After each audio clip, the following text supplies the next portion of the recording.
नमस्कार, मैं doctor PM Tripathi, director वैद ICS Lucknow. आज आपसे बात करूंगा उस एक बहुत बड़ी खबर पर जो कि 30 सितंबर 2025 को दुनिया के सामने आई।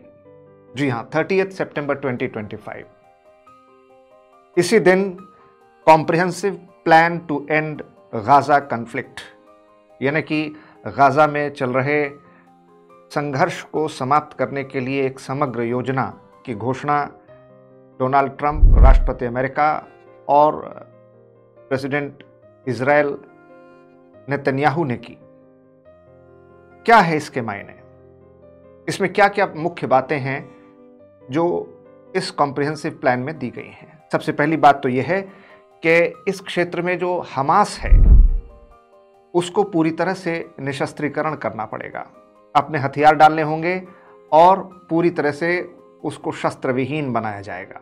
दूसरी बात यह है कि हमास के जो भी सदस्य हैं जो सुरक्षित किसी और ठिकाने पर, किसी और जगह पर जाना चाहते हैं, उनको पूरी तरह से बिना किसी बाधा के, बिना किसी रोक टोक के, बिना कोई खतरा पहुंचाए सुरक्षित जाने का रास्ता दिया जाएगा। वो चाहें तो जॉर्डन, इजिप्ट, कतर या ईरान, जहां भी जाना चाहें जा सकते हैं।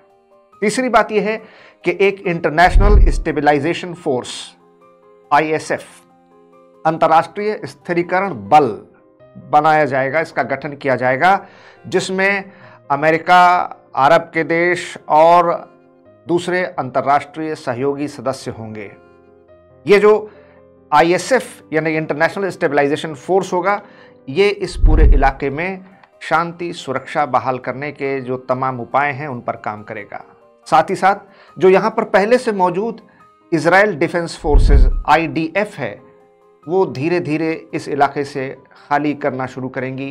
दे विल ग्रेजुअली विड्रॉ, और यहाँ से इजराइल की जो सेनाएं हैं, जो सुरक्षा बल हैं, वो इस पूरे क्षेत्र को धीरे धीरे खाली कर देंगे और ISF के हवाले कर दिया जाएगा। अब एक और बड़ी महत्वपूर्ण बात इसमें ये कही गई है कि इजराइल गाजा के इस इलाके पर, इस क्षेत्र पर न तो कोई कब्जा करेगा, न इस पर अपना कोई भी अतिक्रमण या किसी तरीके का एनेक्सेशन या ऑक्यूपेशन जारी रखेगा।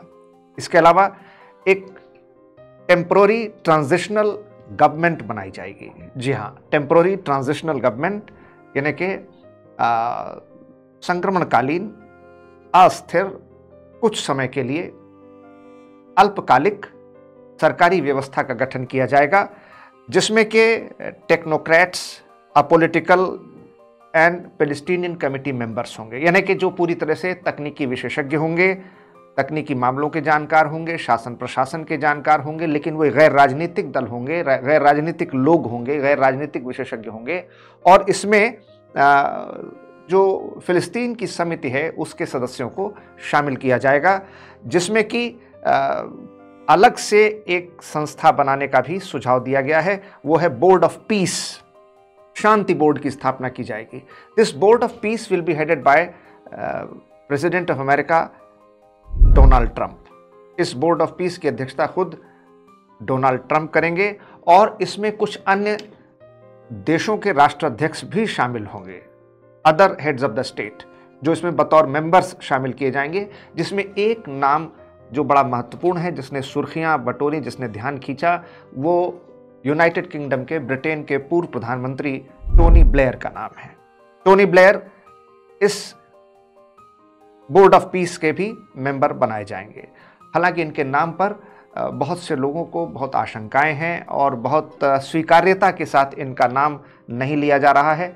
वजह यह है कि 2003 में जो इराक पर हमला हुआ, जिस तरीके से अमेरिका के साथ मिलकर उस समय के प्राइम मिनिस्टर टोनी ब्लेयर ने ब्रिटेन में और अमेरिका के साथ जो वेपन ऑफ मास डिस्ट्रक्शन यानी कि सामूहिक नरसंहार के हथियार का जो पूरा एक नैरेटिव बनाया गया था, और उसी के आधार पर इराक की जो रेजीम थी सद्दाम हुसैन की, उस पर भीषण हमला किया गया और उनका तख्ता पलट करके और आखिरकार सद्दाम हुसैन को फांसी की सज़ा दे दी गई। और इराक आज भी उस अशांति और अस्थिरता के दौर से पूरी तरह बाहर नहीं निकल पाया है। वहाँ पर टोनी ब्लेयर का नाम आने से बहुत सारे लोग उनको बहुत आशंका और संदेह की नज़र से देख रहे हैं। एक अन्य बड़ी बात यह है कि humanitarian add including infrastructure development, यानी कि मानवीय सहायता और अधोसंरचना का निर्माण कार्य किया जाएगा, जिसमें कि जलापूर्ति, विद्युत आपूर्ति, सीवेज डिस्पोजल यानी जलमल निष्कासन, साफ सफाई, इलेक्ट्रिसिटी, वाटर सप्लाई, और जो जगह जगह पर खंडहर और ईंटा और तमाम ढेर पड़े हुए हैं, जो रबल्स हैं, जो इमारतों के या सड़कों के ख़राब होने से या बमबारी के होने से जो वहाँ पर एक तरीके का मलबा जैसा फैल गया है, इकट्ठा हो गया है, उसको साफ़ करके रोडें और मार्गों के आने जाने की, निकासी आने जाने की व्यवस्था साफ़ सुथरी की जाएगी।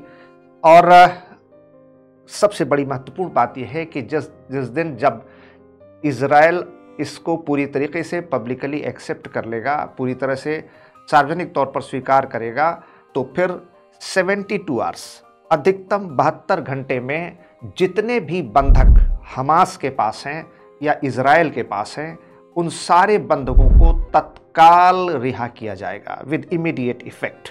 इसमें वो लोग भी शामिल हैं जो कि 7 अक्टूबर 2023 को जब हमास ने इज़राइल पर अचानक बहुत बड़ा हमला बोला था और उसमें कई सारे इज़राइल लोगों को न सिर्फ मारा बल्कि निर्दोष लोगों को मारा, उसके साथ साथ कई लोगों को बंधक बना लिया, होस्टेज बना लिया, उन सारे लोगों को अब रिहा किया जाएगा। इसी के साथ साथ जो इज़राइल की कैद में हैं, जो इज़राइल में बंधक बना करके हमास और फ़लस्तीन के लोग रखे गए हैं, उनको भी रिहा किया जाएगा। 8 अरब और मुस्लिम देशों ने इस पीस प्लान को अपना सपोर्ट दिया है, इसके समर्थन में अपनी बातें कही हैं, इसका स्वागत किया है, जिसमें कतर, जॉर्डन, संयुक्त अरब अमीरात, इंडोनेशिया, पाकिस्तान, तुर्की, सऊदी अरब और इजिप्ट शामिल हैं। चीन, रूस और भारत ने भी इसका स्वागत और समर्थन किया है। इस तरीके से एक नई आशा, एक नया सवेरा लेकर के ये समझौता सामने आया है, ये प्रपोजल सामने आया है, जिसमें कि ओस्लो समझौता, ओस्लो अकॉर्ड जो 1990 में हुआ था, जब फ़िलिस्तीन के नेता यासर अराफात और इज़राइल के प्रधानमंत्री के बीच ये समझौता हुआ और उसके बाद उन दोनों को संयुक्त रूप से नोबेल का शांति पुरस्कार मिला था। उसके बाद मैं समझता हूँ कि ये सबसे बड़ा समझौता है, ये सबसे बड़ी पहल है, ये सबसे बड़ी एक कोशिश है कि पूरे इस फ़लस्तीनी, गाज़ा और इज़राइल से जुड़े इलाके में शांति की बहाली की जाए, सुरक्षा, अमन व अमान कायम किया जाए, और जो कत्ल गारत, खून खराबा, हिंसा, आगजनी इतने लंबे समय से 7 अक्टूबर 2023 के बाद से लगातार चली आ रही है, जिसमें कि हज़ारों लोग मारे गए, निर्दोष नागरिकों को अनेकों मुश्किलों का सामना करना पड़ा, और वहाँ पर जिस तरीके के जीने के हालात इतने दूभर और मुश्किल दुश्वारियों से भरे हो गए, ये जो अकॉर्ड है, अगर ये मंजूर हो जाता है, comprehensive plan to end the Gaza conflict, तो एक बहुत बड़ी उपलब्धि होगी। और इसमें निश्चित तौर पर डोनाल्ड ट्रंप की जो वो महत्वाकांक्षा है कि उनको नोबेल का शांति पुरस्कार मिले, वो एक कदम उसके नज़दीक पहुँचेंगे और शायद मिल भी जाए। जहाँ तक भारत की बात है, भारत के लिए पूरा इलाका, ये पूरा क्षेत्र बहुत ही महत्व रखता है, न सिर्फ आर्थिक रूप से बल्कि सामरिक और रणनीतिक दृष्टि से भी ये इलाका हमारे भारत के लिए बहुत ज़रूरी, बहुत महत्वपूर्ण है। और इसलिए भी क्योंकि लगभग 18,000 भारतीय इज़राइल में रहते हैं, करीब 5 से 10,000 भारतीय ईरान में रहते हैं, और करीब 90 लाख से ज़्यादा भारतीय इस पूरे इलाके में अलग अलग जगहों पर रहते हैं। इतना ही नहीं, 80% से ज़्यादा, 80% से ज़्यादा जो हमारे तेल की आपूर्ति है, जो ऑयल सप्लाई है, वो इसी इलाके से, इन्हीं क्षेत्रों से, इन्हीं देशों से मिल करके आती है। और जो एक बड़ा मेगा एम्बिशियस प्रोजेक्ट शुरू करने की घोषणा की गई थी, India Europe middle east economic corridor, India middle east Europe economic corridor, उसको फिर से शुरू किया जा सकता है और उसको अपने आखिरी अंजाम तक, अपने पूरे परियोजना को पूर्ण करने के उद्देश्य से काम को फिर शुरू करके और अंततोगत्वा सफलतापूर्वक पूरा किया जा सकता है। लेकिन ये इतना आसान काम नहीं है। जो इसमें शर्तें हैं वो निर्भर करेगा कि हमास उसको कितने तरीके से स्वीकार करता है, किस तरीके से देखता है। हालांकि उसने अभी कहा है कि वो इन सारे प्रस्तावों पर गंभीरता से विचार कर रहा है और वो अपने लोगों से इसमें पूछताछ भी करेगा, बातचीत भी करेगा, उनसे सहयोग लेगा। लेकिन हमास इस पर पूरी तरह 100% अमल करेगा, इस पर यकीन करना मुश्किल है। इजराइल भी अपनी प्रभुसत्ता, अपना दावा इस इलाके से पूरी तरह छोड़ देगा, यह भी विश्वसनीय नहीं लगता।